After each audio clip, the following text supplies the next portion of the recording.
Oh,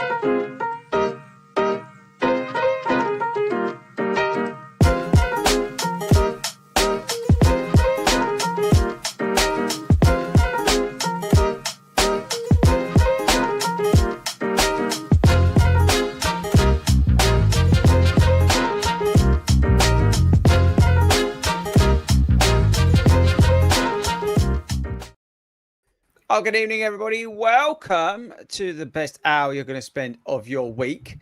We are. Oh, well, tight. Something annoying me under the desk. We're live. Put them down then. We're going live again as usual. But yeah, he's home. Right, let me get rid of that. Right, so I'm back. Anyway, welcome everyone to this award-winning craziness that we call the Long Run Show podcast. Thanks to everybody who's joining us live. Thanks to everybody who's listening as a podcast as well. Front end, so I don't forget, because I'll tell you a story. I forgot about this the other day.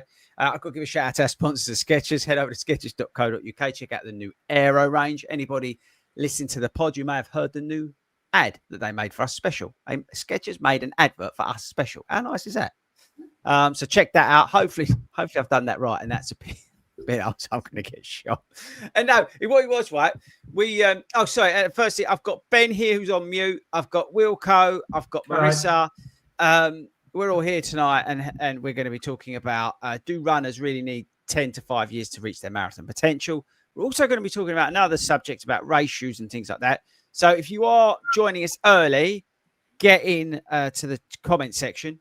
And far away, we'll dive in there. Wilco, if you don't mind keeping an eye on that tonight, that'd be great.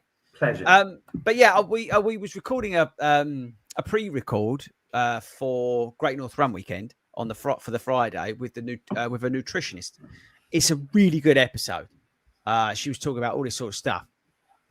Mainly, what we discovered was Hayden's basically just doesn't eat properly. It's brilliant, and that would give the reason why he's so short. It's like stunted his growth. Because of his bad diet. But anyway, that's coming out on Friday. Does anyone know when we go to Great North Run?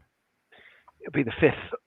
5th. So 5th of September, I'm not making it out. There's a fantastic nutritionist on talking about like all the stuff that you want to know about. It's brilliant. It really is. Gels and pre-race breakfasts and, all the stuff everybody always asks us in the comments. We don't know about. We're not nutritionists. But basically, we just grilled her of that. Okay, so that's coming out, and we also did another really cool one with the guy who basically runs sports tours. Like the leading like world major super half tour company. If you want to go and do them, we had them on. That was really interesting, talking about like the majors and how all the allocations work and all that kind of stuff. He's actually on his way to Sydney. It was really cool. So there are a couple of good ones that we've got in the can. But anyway, I totally forgot both of them to do the sponsor plug at the front. Oh, shocking. What a hero. Oh, what a hero that was. So, team, how's everybody doing quickly? Everybody well? Ben, you're all good? Yeah, all good, all good. We're running tomorrow. We'll talk about that in a bit. Wilco, you well, son? Yeah, taking along, mate. Taking along. And Marissa's back sitting on a cushion. You right, dear? I'm really good, thank you. Yeah, you look good, mate. Good for you. Thanks. What was I going to say? Oh, yeah. So we was just talking, and if someone in the comments can help with this, we was talking because the London. Does anyone know the name of this thing, by the way? Isn't it LDNX? London X 10K Wembley ASICS thing. Right, no idea. Is that right? It's on Sunday. It's the first one that's taking place, and we just realised that like loads of us are doing it, and we was trying to work out whether there's an opportunity to like meet up beforehand because of the waves and stuff. I'm just going to put it straight out there. I have no clue about timing. It's been I can confirm he has no clue. I've had a terrible experience with this race already in that I nearly didn't get my number because it was addressed to Ian Wilkerson and the village I live in. And that was all that was on the envelope. But fortunately, my daughter's best mate, her dad is my postie. So when it arrived at Ware Post Office, sorting office, and one of his mates said, "How the hell are we going to get this to this bloke?" He said, "Oh, that's all right. It's X such and such a road." Wilco, I know him. So it was deposited in my letterbox, and I dropped on the doormat and just said, "Ian Wilkerson, Stansford Abbots." So, well, to give you guys a clue how organised I am, here's my race number. I've not even opened it yet. So I'm going to find out what wave I'm in, and then Ben's going to tell me what time I've got to be there. Oh yeah, I've just assumed you're in the same wave as me, and if you're not, I'll give I you the haven't wrong opened time. mine either. Oh, okay, yeah, you're in green. Hold on, I'll go have a look at mine. Hold on. But the good thing is, 19's my lucky number. Oh. How Good. weird's that? They are. What year are you with? Oh, look, here's the guide. Right, we'll sack the guide off. We don't need that. We've got Ben. We say that. That's mine. Oh, yeah, okay. Did anyone listen to last? I don't know, probably didn't. But last week I was telling Beth how I've unsubscribed to everything and all using Gmail. You can manage your subscriptions. I got an email from London 10K, whatever they're called. We see you've unsubscribed, but here's your race guide anyway. It's essential that you get this information. But there we go. Deleted rather than unsubscribed. Yeah. No, I found this button. It's like a magic button. It's pretty incredible. Now, right, before we get into tonight's show properly, and I want to talk about like do runners really need like 10 to 15 years to get into sort of marathon potential? And you've got to remember, not a lot of people are going to be watching tonight because it's the bank holiday weekend here in the UK. So anybody who is joining us live, we really genuinely appreciate it, because most people are going somewhere, doing something or whatever, right? So big shout out to you guys for the die-hard fans. Oh, other big news, by the way, before I forget. If you're thinking about coming to the National Running Show when it comes in January, I would strongly recommend you come on the Saturday, and I would strongly recommend that you're there in the morning and in the evening. I can't say any more than that, but when the tickets go on sale, we're going to have a code, right? And I would strongly recommend that you clear that Saturday. I'm not going to say any more than that because I've probably said too much, and I've only said it because Hayden's not here to bollock me. All right, so Saturday, National Running Show in January. Make sure you're free. Okay, so the 2 million people that download this probably tonight, make sure you clear that free. Okay, right. I'm going to be deadly serious, right, for the next 3 or 4 minutes. I'm being really serious. If you're listening to this live, I'm being genuinely serious. If you're listening to this pod, please take a moment to listen to what I'm about to say. This is really important, what I'm about to say. So this week on Wednesday, something terrible happened to me. I was at the Broxbourne station, and a guy, I was getting on the train at 6:30 in the morning, and a guy jumped in front of the train next to me. I saw the whole thing, and I witnessed the whole thing, like literally, like there, right? I later found out, because a friend of ours works on the trains. He told me that the guy was 40 years old, and actually that day another chap had done the same. What I want to say to anybody out there, especially you blokes, right? And I've been really struggling with this all week, right? To talk about it and stuff like that. And I wasn't sure whether I wanted to mention it, but I spoke about it today. So I want anybody who's struggling out there, because apparently this time of the year, summer and Christmas, are the highest suicide rates for men because of the school holidays, pressures about money, kids going away, being separated from their children. It can all get too much. And as somebody who basically struggled, like when I lost my job and I was driving the Tesco van and all that sort of thing, it's relatable, okay? Now, I saw that firsthand, and it's harrowing, to be perfectly honest with you. I feel sorry for the driver. I feel sorry for the 18 people that were injured on the train, and obviously the chap and his family. So if you're struggling and you're a man or a woman, but if you're a bloke and you're going through it, I want you to call the Samaritans. The number is, if you Google it, but it's 116123. Okay? Please, whatever you do, talk to somebody. All right? That's something that's always going to stay with me, unfortunately. And I had to witness that firsthand. Me, a chap next to me, and a lady saw it firsthand. And it's awful. And I still keep thinking about it every minute of the day. But I just wanted to put something into the pod at the front end. So any blokes out there, as I say, and women as well.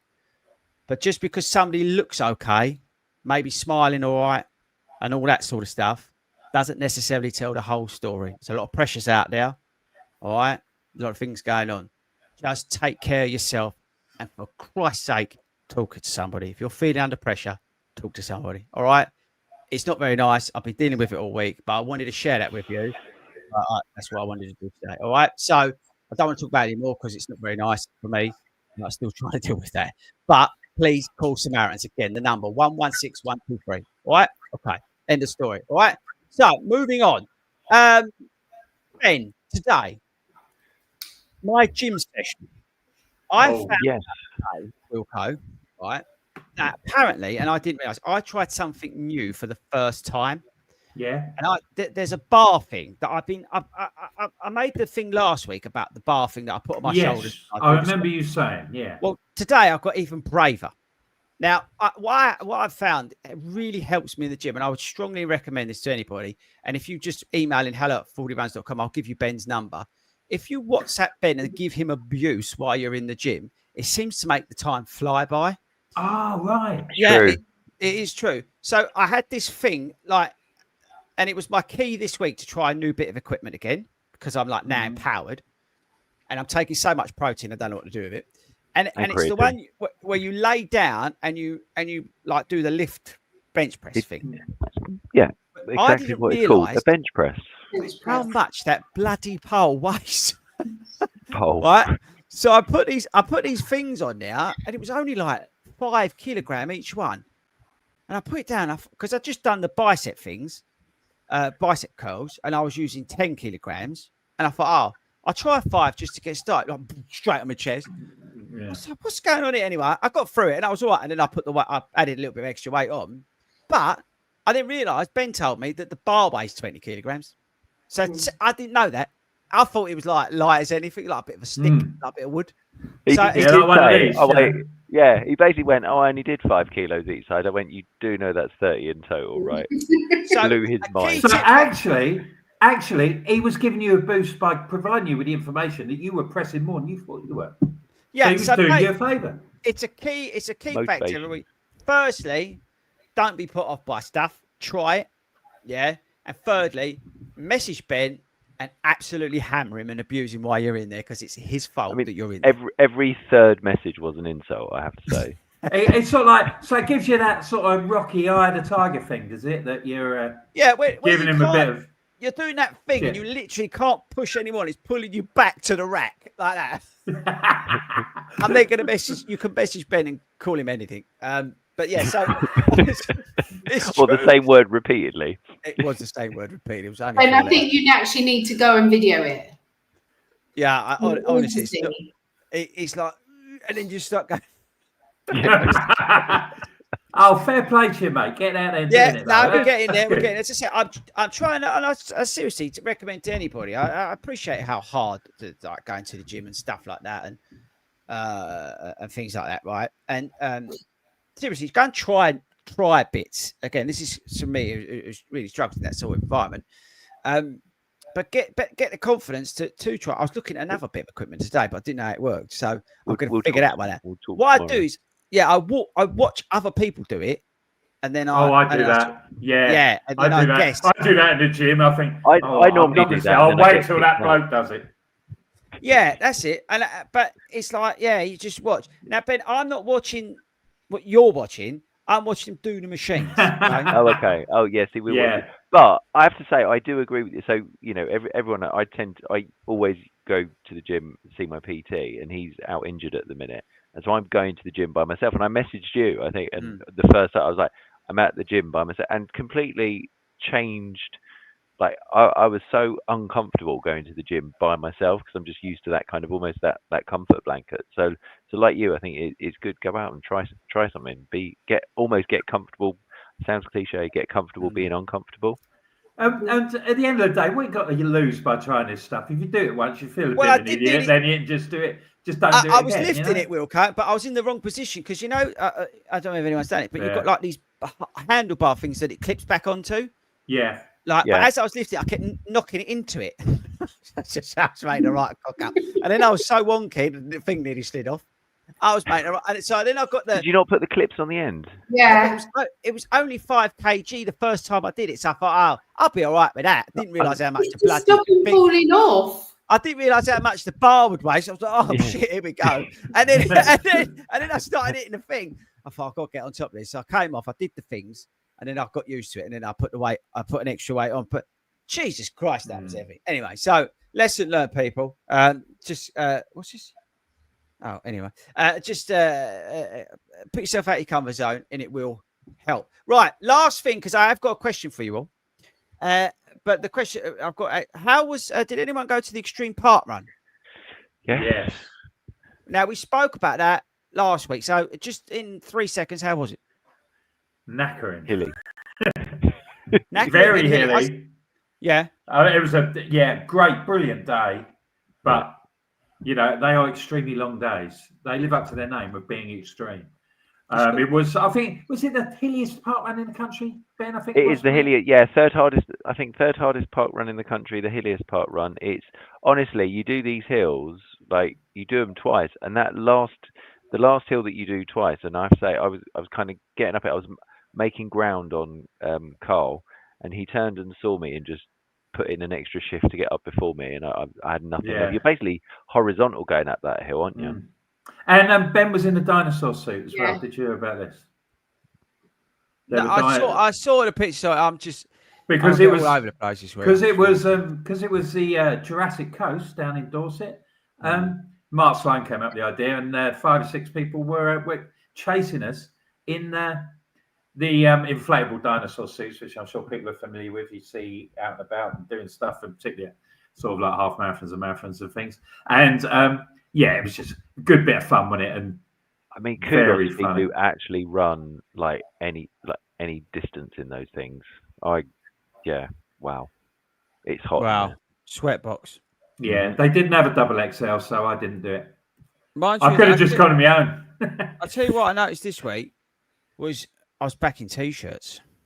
Yes. And vests, which is a bit depressing, wasn't it? I thought that yesterday. I was like, yeah. Marissa, have you found it too cold already this week? No, it's still really muggy here. Really? You've been out running, Marissa? A bit windy, but it's still really warm. No, I've resorted back. I'm actually even contemplating t-shirt tomorrow. What are you running in? Naked or something? No, we're going at 7 a.m, so it's like it's a bit chilly at that time. I had to wear like a hoodie this morning. Yeah, I've got my hoodie on now. I've got a hoodie on now. Yeah, that's what I mean. I think we need to take the best as backup. Where are you living? Arctic, the Arctic. It's still 24 degrees. What's wrong? I know. Yeah. I know. It's going to be nice on Monday. I'm coming down Southend on Monday. Nice. Right. So my question for you all, and anybody who is, and again, thanks to anybody who's joining us live tonight on Bank Holiday weekend. Appreciate it.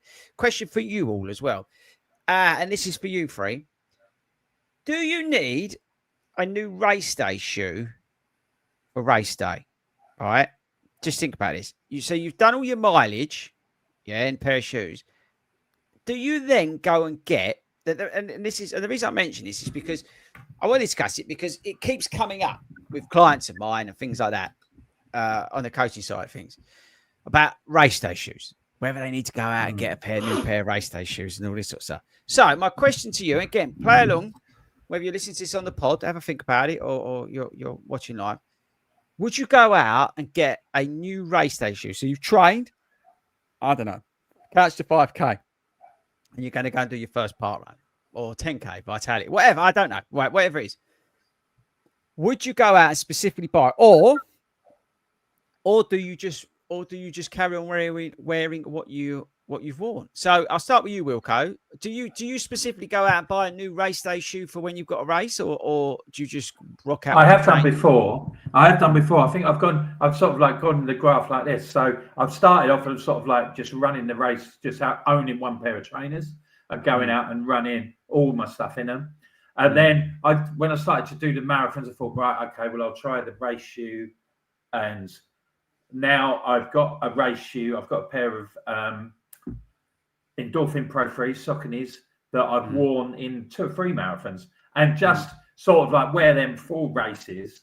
But now I'm getting around. I've got another pair of Ghost Max 2s, Brooks, which I really like. And now I'm thinking, why don't I just race in these? They're comfy. I don't think it's going to make a difference. With the best will in the world, I'm not at the level that Ben is at, where he's sort of like crashing out sub 3. are carbon plated shoes really going to be any good for a bloke who's 17 stone plodding around? Do I need them? No, I probably don't. So I'm gonna do a few races in the Ghost Maxes, and then have a think about it with Paris being my next marathon in April. So I'm in a little bit of a limbo with my trainers at the minute. It's an interesting point because, as I said, there's people who are out there who train and stuff, and I think it was Casey Neistat who ran New York a sub 3 in a pair of like Brooks like non-plated shoes, like so. Yeah, there's a lot to be said for it. But Ben, as somebody who's obviously off to Chicago, are you gonna get a new race shoe, or are you gonna use an old race shoe, or what's your? Or do you go out and buy one specifically, or do you whatever? How do you do it? Yeah, I do. I found for me, I really like Asics and the Metaspeed.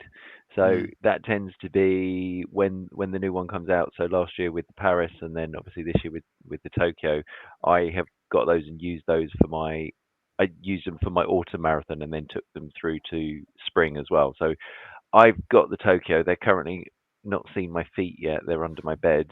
So I probably should actually. I'm just assuming they're the same fit as the Paris and the OGs. Hopefully, yeah, definitely best to assume these things. Yeah, no, yeah, exactly.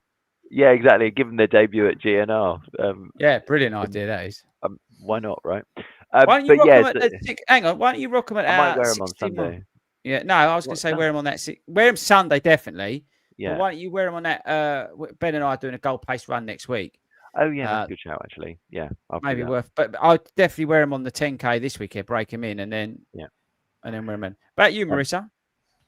Oh, obviously, I need all the help I can get. So yeah, I get new trainers. You buy you specifically buy shoes for race day, do you? For marathons, yeah. Okay. Oh, but then saying that, last Chicago I didn't. I wore old ones.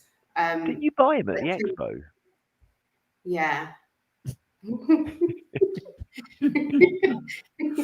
Yeah, but hang on. Was that a pair? Sorry, Marissa. Was that a pair that you'd already running? Like you knew the size and you knew the model and all that? Yeah. So I buy the same race shoes. They're Saucony Pros or whatever. But I've just gone into the 5s. I think the new 5s. Endorphin Speed 5. Yeah. Yeah, something like that. So I always buy the same trainer. I just buy different colours. But I've actually got my new marathon trainers sitting in the cupboard. And are they Endorphin Speed 5s? Yeah. Okay, and what colour are they? They're white with purple. They're very pretty. White with purple? Do you have matching socks? Do I? No. Oh, you should get the shoe ones. Shoe have got some purple new ones come out. Oh, have they? Yeah, seriously. What are they? Unicorn ones that might go with them? It's up to you. That's a strong look. I'd probably go for the shoe ones personally. But there we go. Ben, did you see actually talking about shoe? And we like the guys at Shoe, SHYU. They brought out new colorways to match the Tokyo. Not your crap ones that you had at that Saucony 10K that were the totally wrong orange and didn't match anything you was wearing. But they brought the proper ones that match the trainers. I'm just putting it out there. That's good. They're at the Chicago Expo as well. So are they? Get them I can get my purple socks there then. Yeah, we'll do it. Yeah. I might wear mine. I'll wear them tomorrow, Ben. You can look at mine. You're welcome. Oh, I need to bring you something tomorrow as well. Yes. Okay. If you want to know what that is, it's a pair of shorts. Because where I've lost a bit of weight, I said to him the other day, these shorts, because basically I just moaned. It's a bit of a surprise, really. The shorts kept falling down. So I want to try his half tights in size small to see how I get on with them, because the mediums, they're a bit too big now. Right. Okay. So that's interesting, is it? The thing is, right, with this, I'm always in two schools of thoughts. Personally, run what you've done in your training. Yeah. There is obviously, fresher shoes, fresher foam that's not been impacted. Like someone like Wilco, you just said you've run 3 or 4 marathons in a pair. The foam's going to be a little bit impacted by that. Obviously, if you run them in, I don't know, like we did at Yorkshire one year, where it was just pissing down the rain for 4 hours and that sort of thing, it's going to impact the shoe. The outside's going to be degraded slightly and all that sort of stuff. And there's obviously that placebo effect of having a new pair. But there's the other side of things. Like I said to you, knowing what you've trained in, I don't know how many miles you necessarily got in them, but I think there's a lot of upside for wearing what you've trained in, and as you said, Wilco, it's not all, you don't necessarily all the time need carbon plates and super foams and all this sort of stuff. Yeah, it helps, but I'm telling you now, people, as a coach sitting here, it's more about what you do in the gym, what you do in terms of your recovery, your mobility, and the workouts and the sessions that you've done over the last 16, 18, 20 weeks or 6 months that's going to make a difference than a £300 pair of shoes. I appreciate that. It's probably a difficult question to answer because everybody's different and all that. But are you able to sort of like give people an optimum sort of time before their big race when they ought to be thinking about buying a new pair of shoes if they're going to have some, and also how many miles that they should put into them before they get on the start line? Great questions, and that's why the conversations have been coming up in my coaching calls that I've been doing. So yeah, it's conversations we'll be having. So the guys and girls who are doing like marathons in Chicago, let's just say, because we've got a few of them that I'm coaching doing Chicago. We've said about putting the shoe now into some of the so what goal. 6 weeks is that? How long you got? Yeah, because if you, especially if they're box fresh, it's not long because you've got 3-week tape or 2-week tape or whatever. But more importantly, to get it into some of those goal pace workouts, like the marathon pace workouts, maybe even a tempo run. But then do they feel comfortable? Yeah, okay, maybe let's drop them into a race. I like my runners to try and do a race 6 weeks, 8 weeks out, something like that. Let's try them there. Like Ben said, Great North Run, perfect example. But then also put them into some form of long run, ideally, if they're not a shoe that you've tried over distance.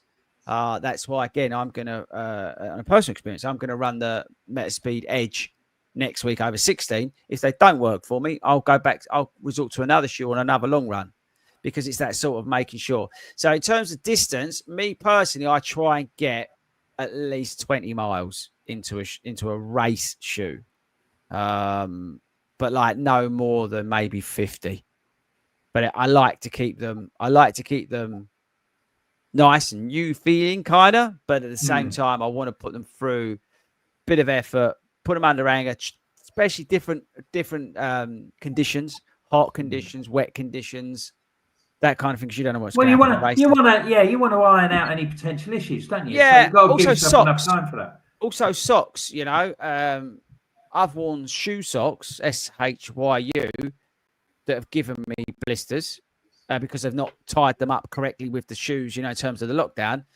And they do a training one, racing one. But some of their racing ones, they're almost like a different fabric. The new ones I've got feel definitely a lot softer than some of the other racing ones I've got. So what works best with like the insole of the shoe? Some of them cause more friction than others.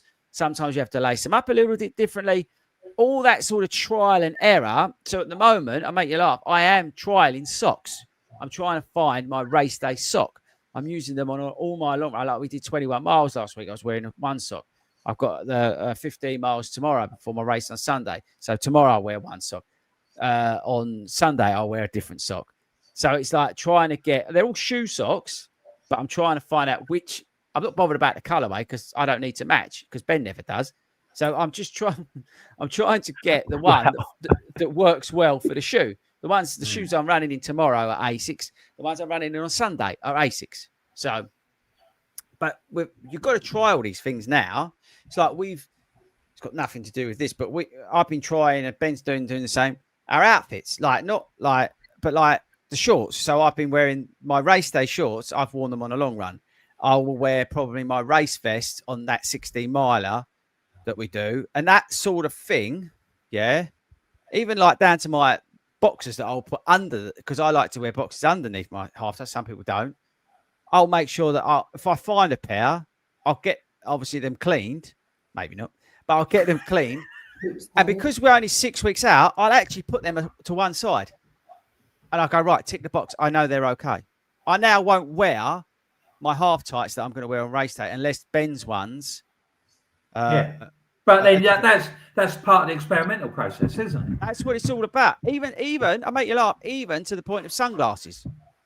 Because I'm somebody who wears sunglasses when I run. I will make sure that the sunglasses I've got are the ones that I'm comfortable with. With the earphone. That's how much. All right, some of that might be my autism, right? No, but it's all about controlling the controllables, isn't it? Exactly. Yeah. And it's been 100% comfortable when you're out there. It doesn't matter if it's a marathon, 5K, 10K, whatever, being comfortable with what you've got and comfortable with it allows you then to focus on the bits you could control, which is the running stuff. Just something less to worry about, isn't it? Yeah, being in that relaxed state, having everything under control, quiet mind, so you can just settle in and you ain't getting stressed about chafing under your armpits or some old shit because you haven't tested this. This is the sort of thing you should be doing in your training, and if you are got something in the autumn, you should be doing that now. If you're doing stuff, get out there and do it now. Play around with it, and even if you're worried about the gels, go and try them on a 6 mile run. Take it a mile free. So then you've got 3 miles to see how that sits, but then you're going to be home. If you're worried about a gel or something like that, they're the sort of things to be doing, and they're critical. But that goes back to the point about the shoes and stuff, because seriously, it's been coming up a lot. Right, let's get into the main course, shall we? So this is quite interesting. Now, I've stolen this. I'm quite openly going to admit that I've stolen this because I don't really care. So I saw on TikTok, Hero, there was Runners World. I've got a TikTok account, right? Most of it's boring, but what they did say, is, and this lady was saying it: do runners really reach their marathon potential right now? And there's an article they wrote, right? And I'm going to read this, right? So I came across this. Runners World claims after this coach, I'll read it, that it can often take 10 to 15 years for a runner to actually reach their full marathon potential. Just let that sit with you for a minute. Okay. So that's more than a decade of training to hit your peak marathon. Okay. So according to Coach Jason Fitzgerald, and he shared in the Strength Running podcast, that most runners need this 10 to 15 years to reach their marathon potential, as he personally set his marathon PR over 13 years into his journey. So why does he think it takes so long? Building a huge endurance base. Okay. Points out that the sustained high mileage helps you needed to peak for the marathon performance, right? And it can be safely built over years.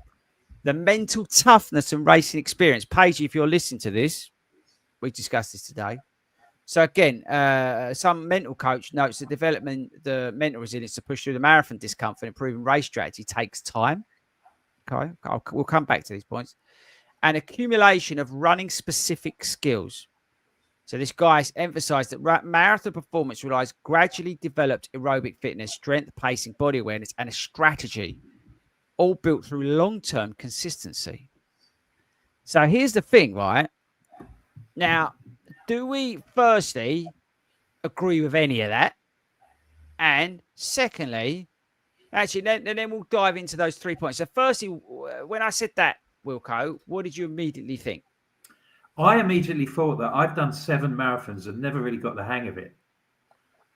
That almost from a sort of like a tactical perspective, it's always a learning process. You're always working out what best training methods you do. I'm always trying different things. Like the last one I did the Hansen method, I might do it again, I might not, but I'm just trying to find all the necessary ingredients and pick out all the little things from the experience of all the different plans.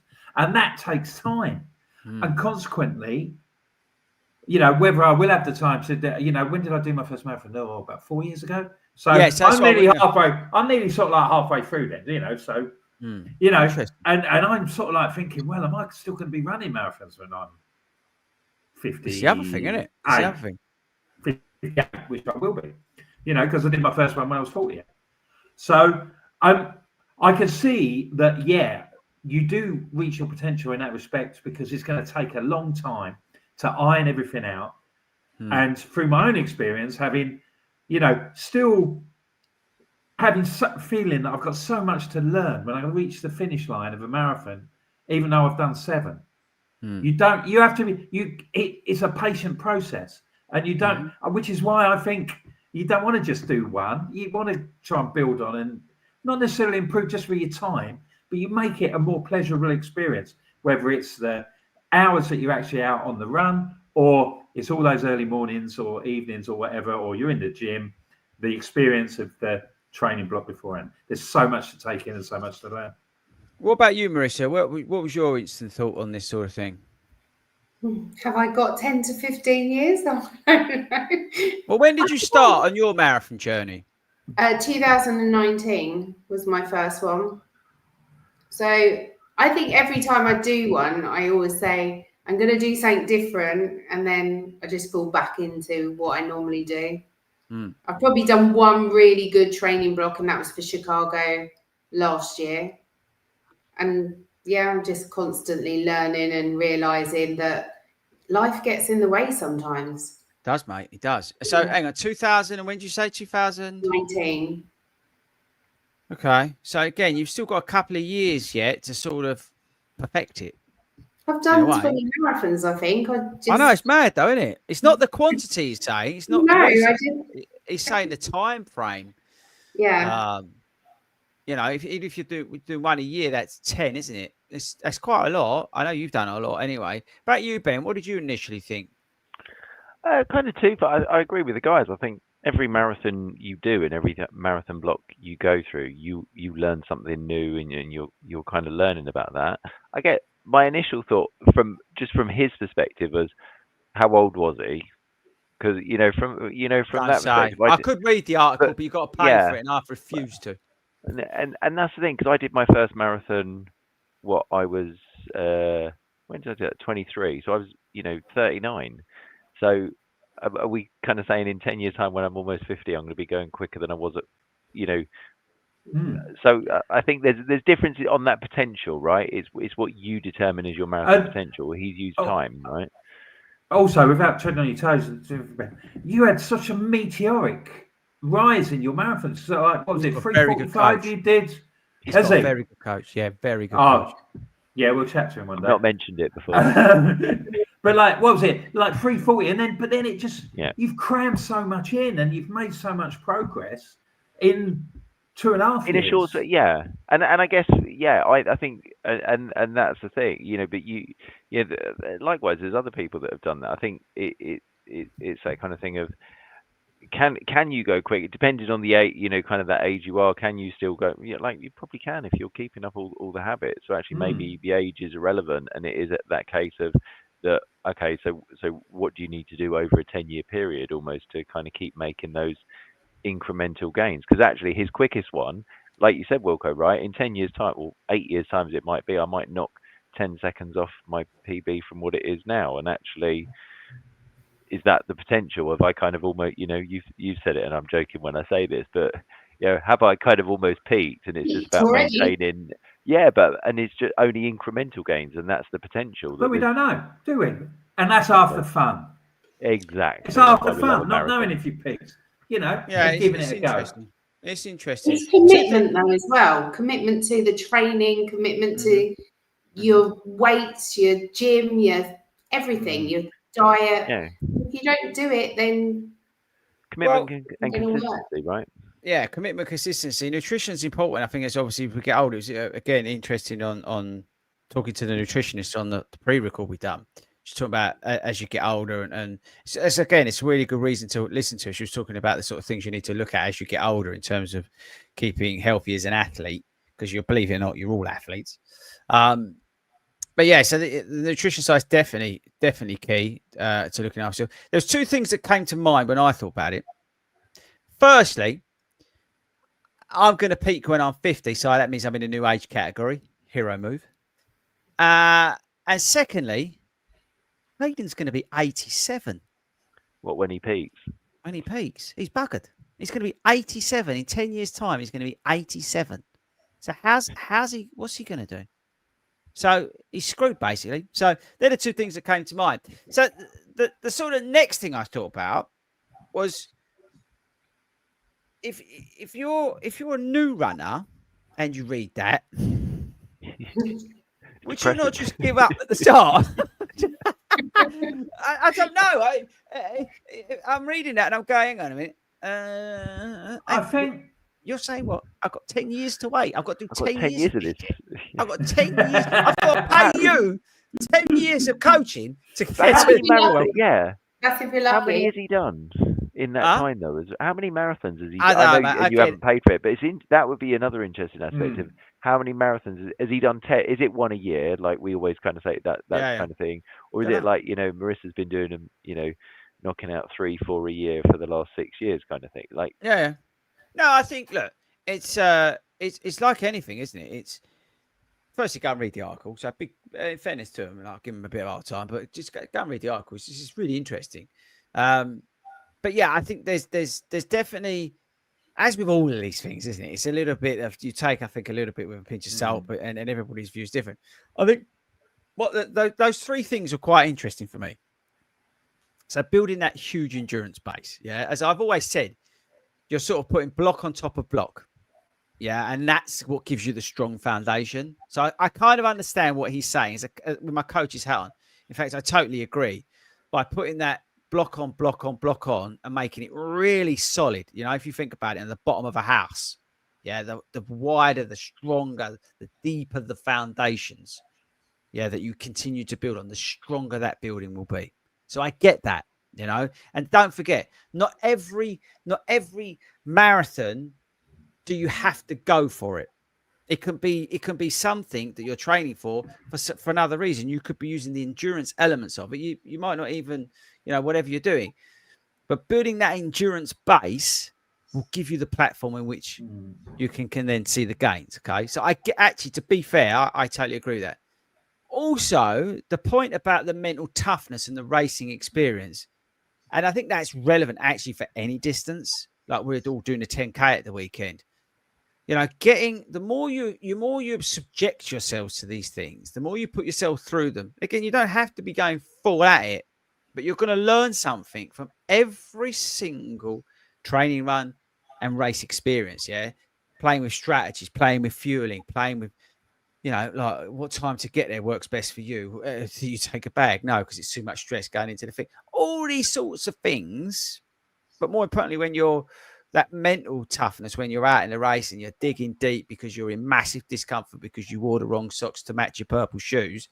It's like, you know, you don't get that in any sort of other environment. I think that's true in everything. That if you sort of like, the more you do it, you learn to. I mean, it's a completely different field. I saw an interview with Elton John, and people said to him, "What should I do as a performer? Have a thing?"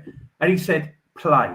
Just play. If it's in front of a village hall and a man and a dog, just play, like, and just carry on, and you learn so much, and you pick everything up, and you learn something from every experience you do." I mean, it's actually a landmark this week. It's my 100th event at Wembley this week. So, but yeah, I always go into these things thinking I don't know anything, and then I'm going to learn stuff along the way. And I think keeping an open mind and an open perspective on these sort of things is essential. That saying, it says, reaching your marathon potential in 10 years. It shows that you have to be patient, and there's no point rushing these things. As you say about the musicians, they say the same about stand-up, which is arguably exactly the same. Tougher things to do, right? You find those stand-ups, they start young and they sort of, they work on their material over a reasonable amount of, you know, a period of time. Look at somebody like Mickey Flanagan, for example, you know, as a comedian, you know, he spent, and all of them, to be honest, they spent years on the circuit and perfecting that material. And what they'll also do is, before they got big gig, like the Edinburgh Festival at the moment, so like before they go to the Edinburgh Festival, they'll have a small gig and they'll just do their new stuff. And they'll do it for 45 minutes. And if people, you know, and if people don't laugh, they don't care. They think, well, that's no good, I'll chuck that out. And they practice live and getting that. And, you know, we don't have the feedback when we're running a race. We don't have the feedback of a live audience, say, but we do get that live experience. People have comments, don't they? Hurry up, move on. Yeah, only a part run to go. Thanks. Yeah, but you see what I mean. You learn from actually doing the thing.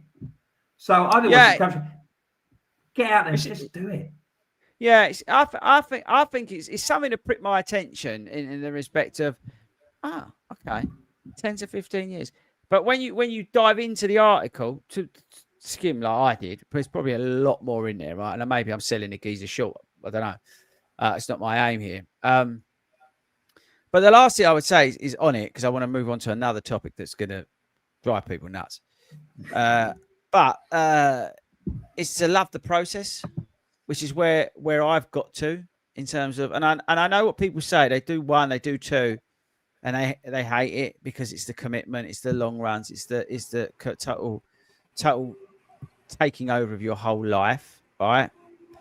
But then I think you get to a point where you actually, some of us, it depends on certain people, right? Me, Ben, others, Hayden, and some others. I don't want to speak for anybody else, but we love the process. There's nothing more than we love about it, and it's I'm the same. process. Yeah, there's something about it, and again, I've been this week actually, despite what happened to me on Wednesday, I seriously think because I'm in such at this point in my training plan where I am obsessing over my not mileage but sessions and getting stuff done that I want to get done, and I'm so focused on that, it's really helped me deal with what I've had to deal with this week. And even when the times like when I was out on my run and I was getting flashbacks and stuff like that, I was in I sort of use the old 5 tricks and stuff like I've learned in therapy in it, but I was able to kick on and get back into my run, and I was focused on hitting my splits and things like that.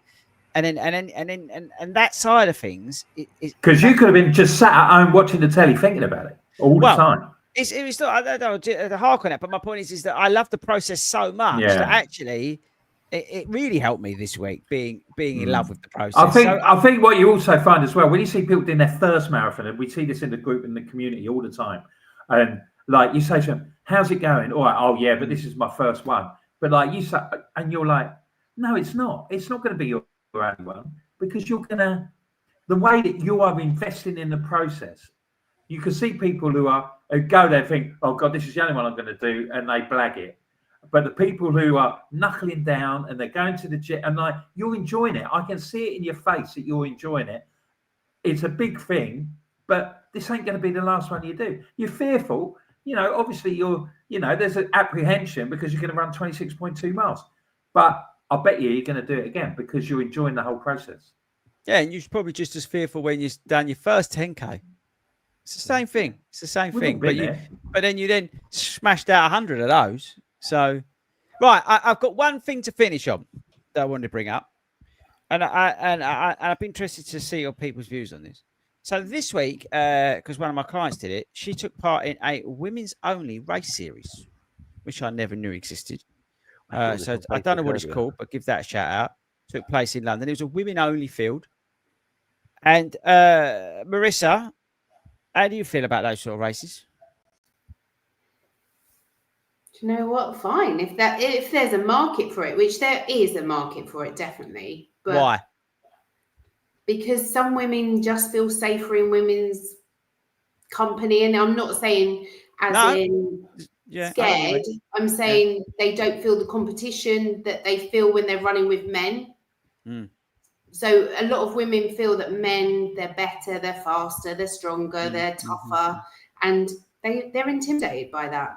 And I get it, but then maybe there should be men-only races. Why not? Yeah, I don't know. That's why I'm putting it out there. One bit of feedback I did get, which and she didn't know the name of him because I wasn't going to name and shame him. There was a group of men, quite a large men's club that was running at the same time, and apparently they were just like getting in everybody's way, being. And that's what some women don't like. They pretty don't disrespectful. Like I wasn't there. I'm getting this on secondhand knowledge. I'm not saying anybody's been naughty. I'm trying to get myself out of jail here. But I did hear that from a lady who took part. And she said these blokes were just like, it was a women's only race, but you wouldn't believe it because these Herberts were getting in everybody's way. I don't know. Is there any need? Yeah, I don't know. I'm not looking to cause any trouble. I'm just saying to you, but what that point made to me immediately was like, so again, that sort of not feeling quite right with what was going on there. I think, as always with these things, and I'll get your two views in a minute. I think if it works and people want to do it, great, and it gets people running, brilliant. If people feel more comfortable running in a certain group, and it gets people running, great. And fair play to the people who put it on for trying it. Well done. I don't know if it's the first thing, second time. There's a few of them because the women's are doing women's 10K every year, every September. Yeah, they've done stuff. Yeah, I've done that one. Yeah, I'm not either way on it. I just think anything that gets people running, and if it takes something like that to give somebody the confidence to do their first race, I think that's brilliant. You know what I mean? Because then they might turn around and go, you know what? That weren't too bad. I'm going to go and sign up for Vitality. All right, there's some of them stinky, horrible blokes there. But I want to give it a go. Ben, what do you think about this? I'm with Marissa on it. I think from that respect, I think you see some women may feel uncomfortable in men's race. Likewise, you get, it could just ruin their experience. It's a different experience for them, and actually, I think if there, like you said, if there's a market for it, which clearly there is, and it encourages people to go out and run, and people feel more comfortable in that environment, happy days. Like what I do not see an issue. I think, like you said, that's not the first time I've heard about men turning up, kind of and trying. Like, there's clearly some men out there who don't think it's acceptable, don't think it's good that there are women only races and stuff like that. Do you know what? There's other races to go and do. Go and run somewhere else. Jog on, literally. Literally, like there was, and kind of talking from a safety aspect, and you look at this. I know Surrey Police were doing something where a couple of female police constables were out and getting wolf whistled and stuff like that, and it's just completely unacceptable. You should be able to go out and run and do whatever without kind of fear of anything like that. So if this creates an environment where, women feel safer to go out running in a group and stuff like that, as I said, I'm all for it. I don't see what the issue is, and as I said, if men have got an issue with it, find somewhere else to play. Yeah. Wilco? Yeah, absolutely. I'd echo what everybody says, and I think that these things will only get more popular because running's getting more popular with women. Like, look at the club. We've got more women members than male members. I run the satellite group, and 3/4 of the people who come along to that are women. There are more female members of 40 rounds than there are blokes. Mm-hmm. And just whatever environment can make people comfortable to do this great activity. Mm-hmm. If people want to group together and do it, whether it's for official races or anything like that, that's got to be a good thing. What's the issue? Yeah, it's a funny old thing. I think, as I said to you, I think it's good. Excuse me. I think it's good to get people, whatever environment makes them feel comfortable, to go and have a go and things like that. I understand what it's like being in races. People, for some reason, it's like when you go to an airport, everybody turns into a moron when they walk through into an airport, isn't it? It's the classic thing. You go through that turnstile thing, and immediately everybody like switch. Oh, I'm now a moron, and I'm going to walk into you with my case. I'm going to stand there in my phone. It's that sort of. No, we just sit in Wetherspoons, mate. We've done it. Yeah, but it's that same sort of thing. It's like some people go to a race and immediately turn into a moron. You'd probably meet them in the street the next, once they finish, and they're the nicest person you could ever meet. They're not there to do that, but for some reason they turn into the. Yeah, you see it everywhere. You see it when you go to football and things like that. Don't get me wrong. As I said, I said it on the podcast. I was abused by this lady. The lady was running next to me. She couldn't believe it, but this lady came through and at the London Marathon was so rude, like violently rude. The woman next to me we just looked at him. Like, Jesus Christ, that's a bit strong. So we're all guilty. I mean, I'm just as bad as some people anyway, because I think sometimes you just whatever. But yeah, it's as long as I think as these things, this is the popularity of running. These things are popping up. Whatever comes up that allows you the opportunity to feel comfortable to go and do some form of wellness and well-being activities, it's all good, right? It's all good. I'd still love to know the name of that men's running club. I really would. I really would. I'd love to know that. Right, team. So going back to the original topic, London Winter 10, not Winter 10K. What is it? London X. I wish. I'm not being funny, right? But let's have a look. Could they have not come up with a better name? Answers on a postcard. You should see the medal. We all voted for it. Well, it's flashing. It's London LDN. London X. I think it's probably one of the. X is 10. Yeah, I'm not big. I may look it, but why? I'm just explaining to them. Why not call it just something like more awesome? Like, this race is going to blow your mind. Why don't they call it the Essex 10K? Or yeah, exactly. Or the Wembley 10K, not London X. 10K, yeah, maybe. The medal's really nice, though. I ain't looked at anything. As I said to you, I've only just asked I can't be doing with people showing me the medal before the race. We had to vote on it, Wilco. Yeah, we voted on it. No. Who actually voted on that?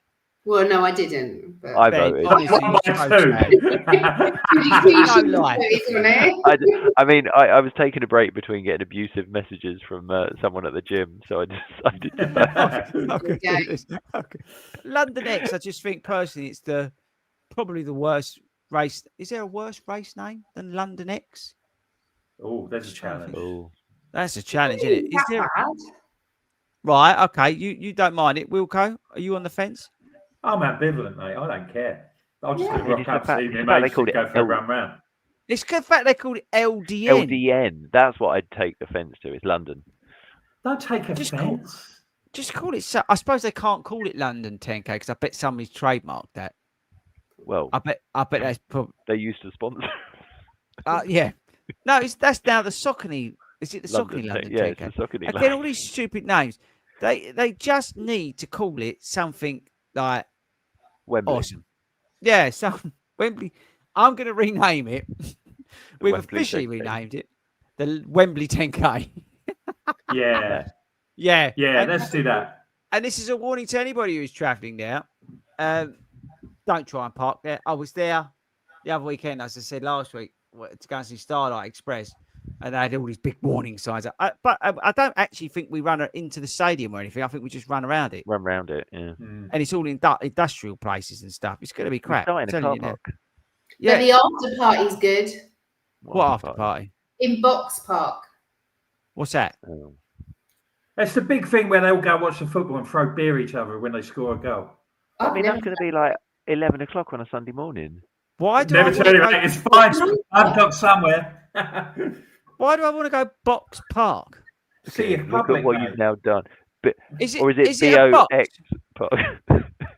Why do I want to get into a box? And I don't understand what this after party is, Marissa. You've got to explain. It's got food. It's got drink. It's a really. They've even got an Oasis tribute band. Do you have to pay for it? It's a really nice place to go and get a drink after and something to eat. You have to pay for it to get in? No, it's free with the event. Do you have to pay for the food? Obviously. So they're doing like a sort of event after the event? Yeah. Oh, fair play. Exclusively for the run. So it was just a big sort of like, it's like a big warehouse type place. Yeah. It's like going to, I don't know, the Montague Pike, but it's better. You're not selling it to him. Look at his face. I just say, it just sounds nothing. Hey, nothing is better than a Sunday in the Montague Pike after a race. You can't be sounds like in Wembley, and you can't get to Montague Pike. But the course looks like, honestly, the roads around it it's not filling me with inspiration. It feels, to me, it felt like I'd be running around Luton. Well, there's no disrespect to Luton, but when I did the Luton half, we was basically running around industrial estates up and down hills. And when I walked around Wembley, when I went to Starlight Express, that's kind of what it felt like. And I think that's what we're going to be doing. And just because somebody's going to give me COVID in a bar afterwards doesn't mean I want to go. No, it's open air. You're all right. You won't catch COVID. Well, we're going to be in the park after if anyone wants to come. So I have got some. They said something about that. Now you've said that. I'm just looking through my emails here. He unsubscribed. But yeah. To be fair, I saw that as well, and I just thought, oh. No, it's not for me. That it's Cooper's birthday. I can't bring him. Oh, how old is he? He's going to be 1 on Sunday. Oh dear. There we go. So there we go. It's unbelievable. So right, I think we've covered a lot tonight. I appreciate that. Thanks to everybody who stuck with us, because again, I know it's back. Well, firstly, I know this is not very interesting, but also I appreciate that it's bank holiday weekend. So some of you will be taking this. Well, I know about 2 million of you will download this tonight and then take it out with you on your runs. But so first, thanks genuinely for anybody who stuck around and watched this live tonight. Thank you. Thanks for getting in the comments and stuff like that. Apologies, we haven't read any of them out, but basically we've just been talking amongst ourselves as usual. Don't forget, Saturday, National Running Show. Can't tell you more than that. Just basically book the day out. All right? Just book the day out. Make sure you're free in the evening as well. Heroes. I don't think anything else. Oh, another shout out for our sponsor, Skechers, because I'll get bollocked about that. So skechers.co.uk. Make sure we'll see everybody in Newcastle. What did you say? He broke up. We'll see everyone in Newcastle. No, we still got next week. Or front. Yeah, but you've got a pre-record, have we? No, next week. I might not be. Next week we're here. So don't worry about that. No, next week we're here. We sorted that out. Right. If you're coming to London Wembley 10K, make sure you come say hello to Wilco and get a selfie. Organise a photo. Yeah, I can't. Someone's gonna have to deal with it. I ain't got the capacity to deal with it. So someone's gonna have to deal with that, Ben. I think that's it, team. Where are you park running tomorrow, Marissa? I think we're doing Hockley Woods. Oh. Very nice. Hockley Woods. Hilly though.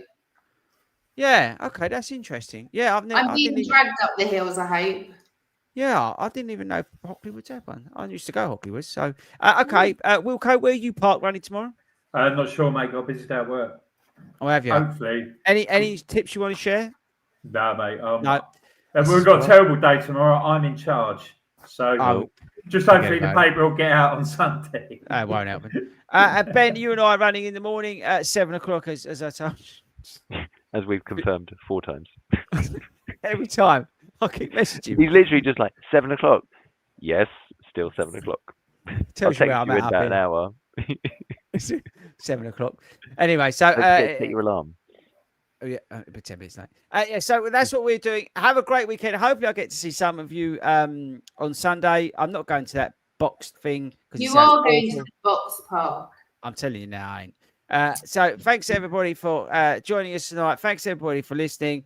We shall see you. I'm live on Monday, 8 o'clock Bank Holiday special, and then we're back next week for our last sort of live show before the Great North Run. So right, we'll see you later. I'm gonna play the outro because it's here.